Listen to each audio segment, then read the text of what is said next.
sertamu dan sertamu juga. Inilah Injil Tuhan kita Yesus Kristus menurut Matius.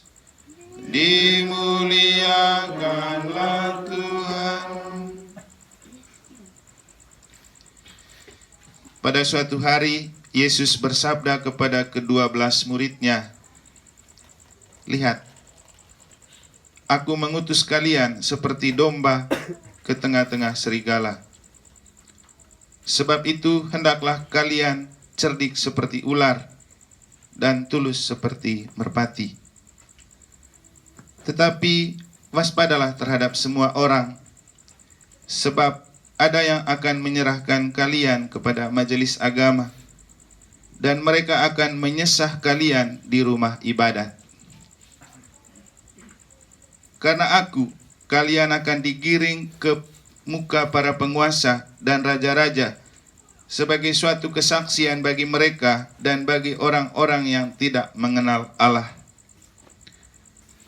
Apabila mereka menyerahkan kalian, janganlah kalian khawatir akan bagaimana dan akan apa yang harus kalian katakan, karena semuanya itu akan dikaruniakan kepadamu pada saat itu juga. Karena bukan kalian yang akan berbicara, melainkan Roh Bapamu. Dialah yang akan berbicara dalam dirimu. Orang akan menyerahkan saudaranya untuk dibunuh. Demikian pula seorang ayah terhadap anaknya. Anak-anak akan memberontak terhadap orang tuanya dan akan membunuh mereka. Dan kalian akan dibenci semua orang oleh karena namaku. Tetapi barang siapa bertahan sampai kesudahannya akan selamat. Apabila mereka menganiaya kalian di suatu kota, larilah ke kota yang lain. Aku berkata kepadamu, sungguh, sebelum kalian selesai mengunjungi kota-kota Israel, Anak Manusia sudah datang." Demikianlah Injil Tuhan. Terpujilah Kristus.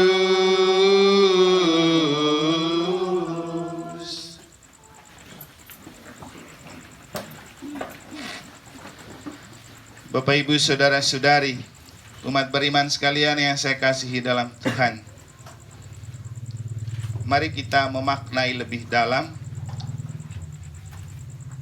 apa artinya ketika Yesus berbicara begini kepada ke-12 muridnya.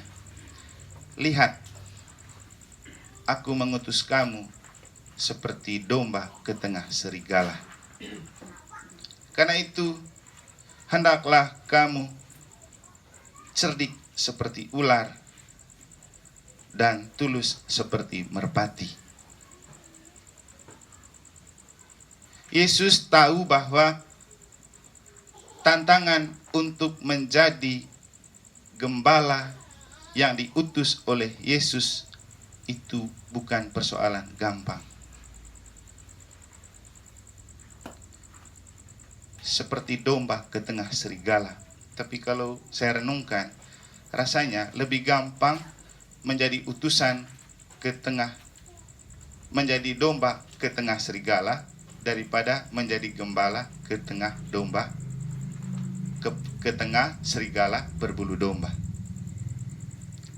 Jadi rasanya lebih gampang untuk menjadi domba ke tengah serigala daripada menjadi gembala ke tengah serigala berbulu domba. Apa maksudnya? Bapak, Ibu, saudara-saudari, karena tidak gampangnya diutus menjadi domba ke tengah serigala, maka Yesus itu memformat murid-muridnya selama 3 tahun supaya dia cerdik tapi tulus.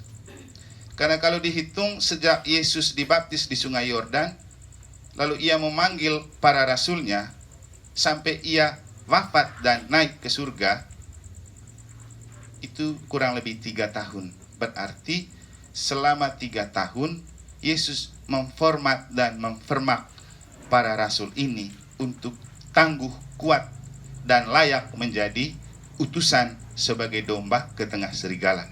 Dan memang para rasul telah membuktikan itu. Coba cek di sejarah para rasul, mereka semua mati dengan cara yang sadis. Dibunuh, malah ada yang dipenggal kepalanya, ada yang dicaplok dengan kepala ke bawah. Jadi sadis sekali memang mereka punya cara mati. Tapi mereka tidak takut. Kenapa? Sudah dikuatkan oleh Yesus, karena roh Yesus yang sudah menjiwai mereka. Roh itu membuat mereka berani dan tidak takut, karena Yesus sudah menjanjikan, tidak usah takut kalau kamu dianiaya, kuatkanlah hatimu. Tidak usah berpikir tentang apa argumentasi yang akan kamu berikan, karena roh Bapamu yang akan berbicara di dalam dirimu. Nah, inilah kekuatan untuk orang-orang yang dipakai sebagai murid-murid Yesus yang diutus menjadi domba ke tengah serigala.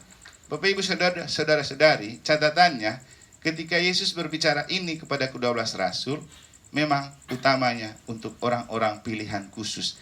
Tapi ketika kita menjadi pengikut Yesus, kalau ada yang ikut khotbah kemarin, maka kita otomatis menjadi domba.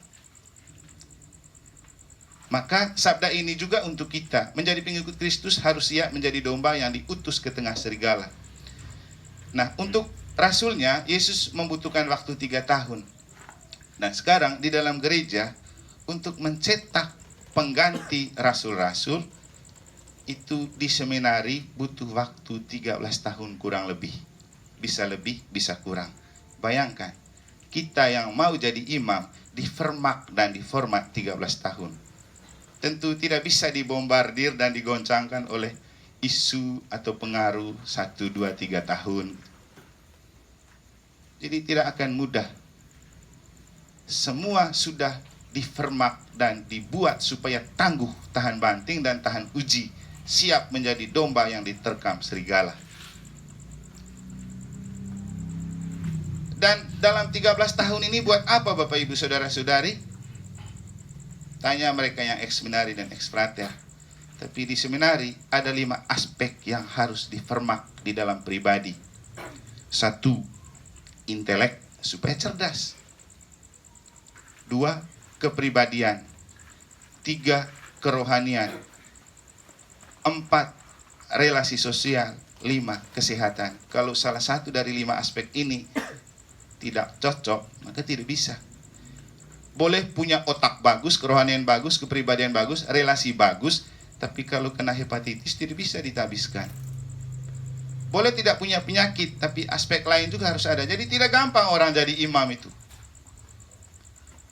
Sehingga kalau kita yang membombardir iman, tidak cukup dengan punya otak. Anda harus punya pribadi hebat. Tidak cukup Anda punya pribadi hebat, otak juga harus jalan. Tidak cukup punya otak dan hati, kerohanian juga harus oke. Jangan lagi bicara kesehatan. Maka Bapak Ibu saudara-saudari, dengan ini saya mengajak kita untuk mari kita memformat pribadi kita masing-masing sebagai domba yang siap diutus ke tengah serigala. Tapi seperti apa yang saya katakan, rasanya tidak susah menjadi domba ke tengah serigala. Yang susah itu adalah menjadi gembala di tengah serigala berbulu domba. Atau meminjam istilahnya Soekarno, musuh terbesar negara adalah rakyatnya sendiri. Musuh terbesar hidup gereja adalah umatnya sendiri. Saya pikir Anda yang bekerja di KBG, di lingkungan, di DPP, menemukan bahwa yang paling susah bukan menghadapi tetangga dan orang yang bukan gereja. Yang paling susah adalah menghadapi anggota umat sendiri.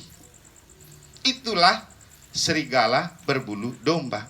Casingnya domba, umat, tapi hatinya serigala. Maka Bapak Ibu, saya mengajak kita untuk mari menjadi domba yang cerdik seperti ular, tapi tulus seperti merpati. Otak main, hati tetap tulus. Itu penting. Karena kalau kita otaknya tidak jernih, kita akan menjadi pemberontak. Seperti dalam bacaan pertama. Kitab Hosea menulis Sebab semua jalan Tuhan adalah lurus dan orang benar menempuhnya, tetapi pemberontak tergelincir. Anda jangan berjuang menjadi domba yang memberontak, karena pasti tergelincir. Jadi, jadilah domba yang tulus. Boleh otak bermain, tapi jangan memanfaatkan salah otak dan kepintaran itu untuk kelicikan, untuk pemberontakan. Karena kalau punya bakat jadi pemberontak, ingat, gereja pecah karena pemberontakan Martin Luther. Tidak usah jadi Katolik, ada Protestantisme. Kalau jadi Katolik harus taat dan setia, tulus. Kalau Anda menjadi pemberontak, pergilah ke dunia politik, jadilah provokator di sana. Jangan ke gereja. Saya masih ingat khotbah Romo Yomi ketika saya minta dia misa di gereja kita. Jadilah umat yang tulus dan lurus. Lurus cari Tuhan, tulus cari Tuhan. Jangan cari yang lain-lain, jangan lagi bengkok-bengkok. Dan saya baru memahami karena memang sudah ditulis dalam kitab suci. Jalan Tuhan itu lurus, jangan bikin bengkok. Karena kalau kita bikin bengkok, kita yang tergelincir. Jadi jalan Tuhan itu lurus. Ke gereja lurus-lurus saja cari Tuhan. Jangan bikin bengkok, apalagi memberontak. Karena Anda pasti akan tergelincir. Ini sabda Tuhan. Jadi mari belajar menjadi domba yang cerdik seperti ular, tetap tulus seperti merpati. Dan janganlah berjuang untuk menjadi serigala berbulu domba. Semoga Tuhan memberkati.